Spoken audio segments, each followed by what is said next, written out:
Kind of feels like the Jazz and Clippers play each other every preseason game. But really, it's just the fourth time in the last two preseasons. Blake Griffin coming off a 17.8 rebound performance.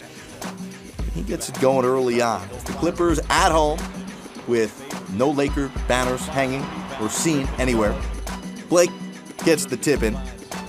15 points for Blake. And then here pass it to DeAndre Jordan, who had 9 points for the Clippers, who led by 5. Scary moment here. Never want to see an injury in the preseason. Chris Paul going to take the charge. Know how tough he is. Hits his head on the court. Paul would head to the locker room, but thankfully for Clipper fans, he would return and make a difference. We'll see more of him in a moment. How about Gordon Hayward? He'll be counted on big time this year for the Jazz. Big youth movement for Utah. 19.6 rebounds, 6 assists for Hayward. Chris Paul over to J.J. Redick. And he does what he does, knocking down a triple. He had 14 points.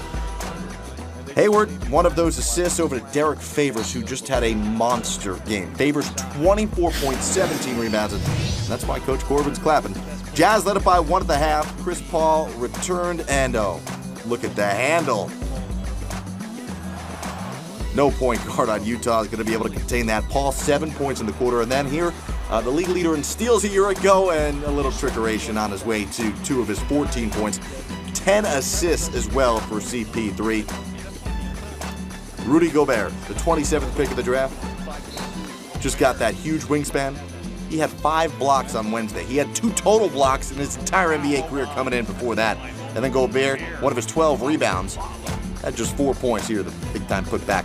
Darren Collison filling in for Chris Paul and gets it to Ryan Hollins. Clippers up by 1, and then Collison says, yeah, I've been learning behind Chris Paul. We steal, and then we dish. And Collison gets it back. He had 15 points and 4 assists in 24 minutes of action. Solid backup this year for Chris Paul. Clippers win it. They wrap up the preseason Friday against Sacramento.